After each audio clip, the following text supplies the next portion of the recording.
welcome to this session. The session today is essentially going to be examining where we are on this timeline on challenging the threat and the reality of drought and the challenges of land degradation and restoring the land as well, because the challenges are immense. It's a huge, huge job. We've got Riyadh coming up. We've heard this time and time again. So where are we and what are the challenges? And also, hopefully today, we're going to be getting some insights from some key stakeholders. We've got some of the stakeholders who will be joining us on the stage in a moment, but there are others, so I'd like to know who they are. And if we have time as well, I would really welcome questions from the audience, because there is one thing I have learned over the last week, is that often it's those nuggets that come from the attendees who have that personal story to tell that really puts the issue into focus. So please, we will welcome your questions and answers. A very quick introduction. I'm Luquessa Burak. I work on BBC News. I'm a news anchor. I've also worked abroad in the Middle East. I've worked in South Africa, and I've worked in Sky News as well. So that is who I am.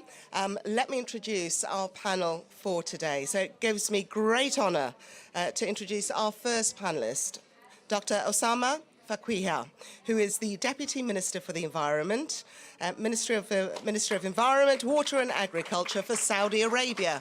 Please take a seat. Thank you, sir. And also, I should add, Saudi Arabia will be the upcoming UNCCD COP presidency holder, so that is to be set. Also joining us today, representing the current president of the UNCCD, His Excellency Alain Richard Donwahi, is Mr. Curtis Jean-Francois. Thank you and welcome.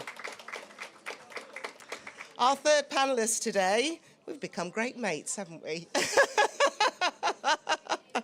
is Dr. Murali Thumarakudi, who is the Director for the G20 Global Land Initiative Coordination Office for the UNCCD. Welcome. And our final esteemed guest today is Ms. Mariana Barbosa, who is the Legal and Institutional Relations Director for Green. Welcome, madam.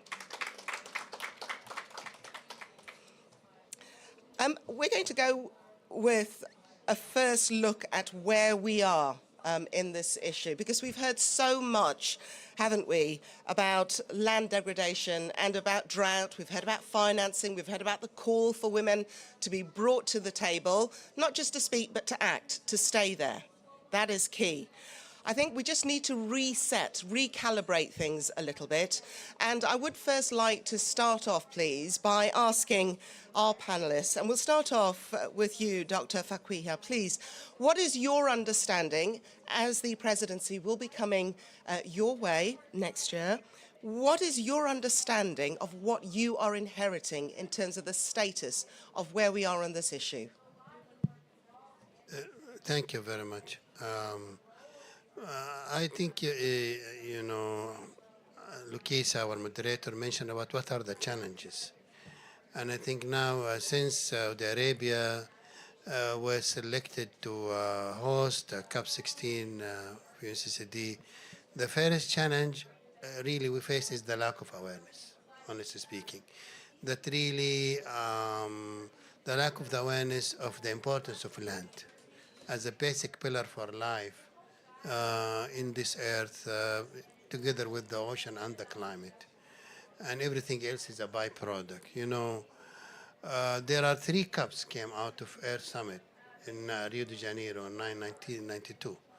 The Climate Cup, the Biodiversity Cup, and the Cup on Desertification, which is, I believe, misunderstood by many. It's about land degradation and combating land degradation, because desertification is the end stage of land degradation, and you don't want to reach to that stage, and that's global, and that's everywhere, whether it's forest, rainforest, or tropical forest, or it's rangelands, savanna, or in Argentina, in Africa, or in Asia.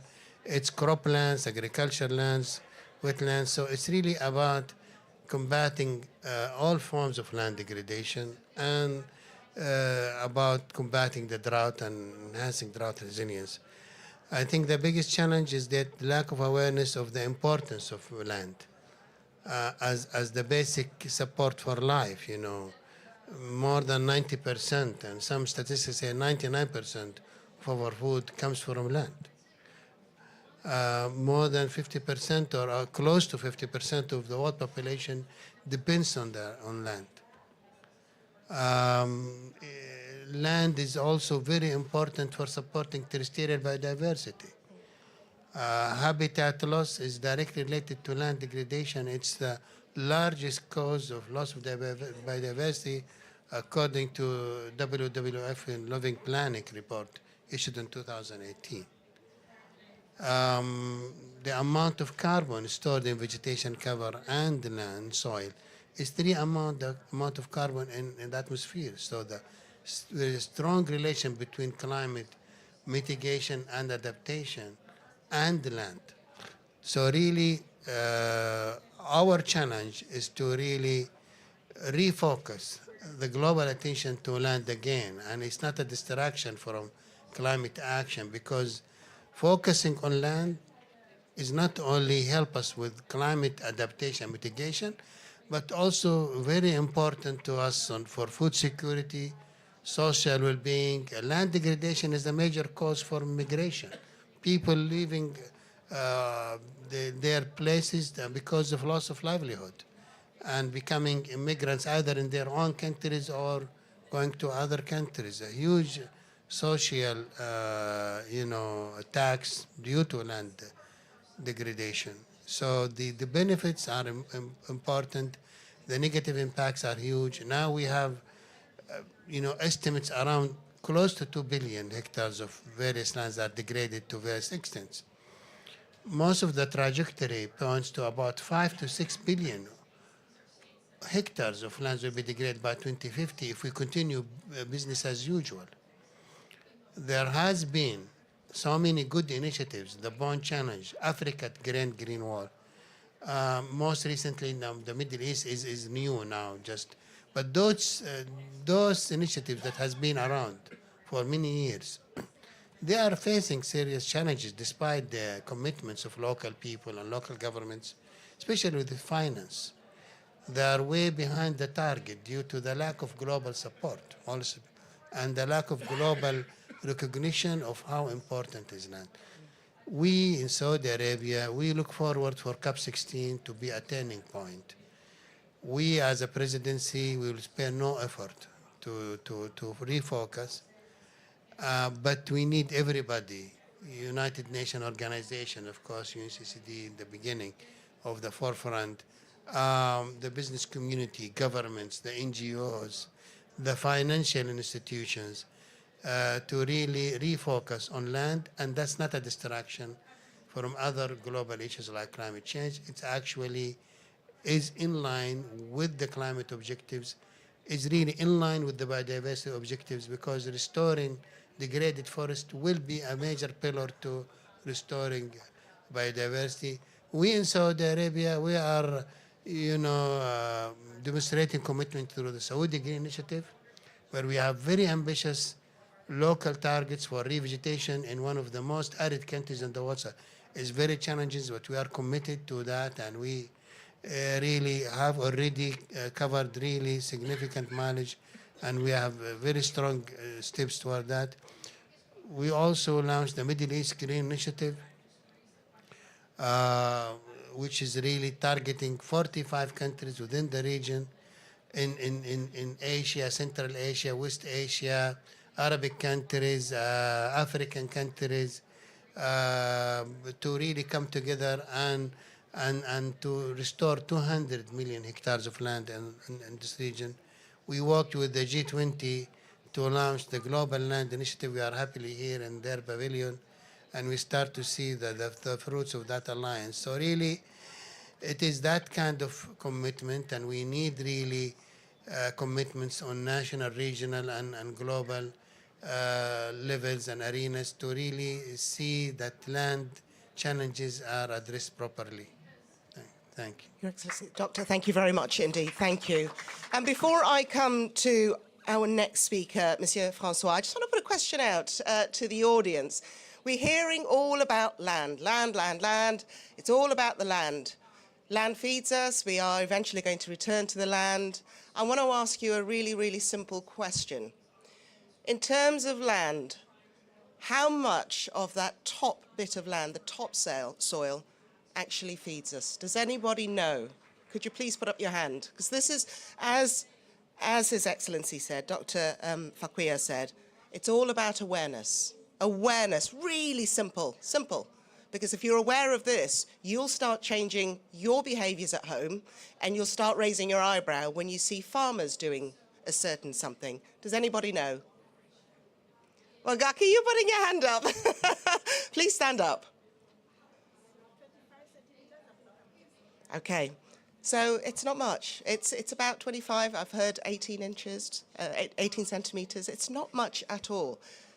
So when you dig it up, because in that part of the soil is where all the goodies, you know, we call them the wiggly bits, the horrible bits that we all run away from, but that's where that hard work is happening for us. So until we're aware of that and what we mean by land, you start to change your behaviors. Okay. So there's an example of something that I have learnt in the last 2 years, Monsieur Francois. What have you learnt whilst you've had the presidency? What were you shocked by what you learnt? Particularly, I would like, because we want personal insights, Côte d'Ivoire, was there something where you said, oh, okay, that is relevant, or I see now how we can fix that? Thank you so much. Well, I will share an anecdote with you before. When Mr. Donvey was elected in Abidjan in 2022, in May 2022, he asked me, he said, Jean-François, do we know what we're doing here? I mean, do we know where we're going? What is the job?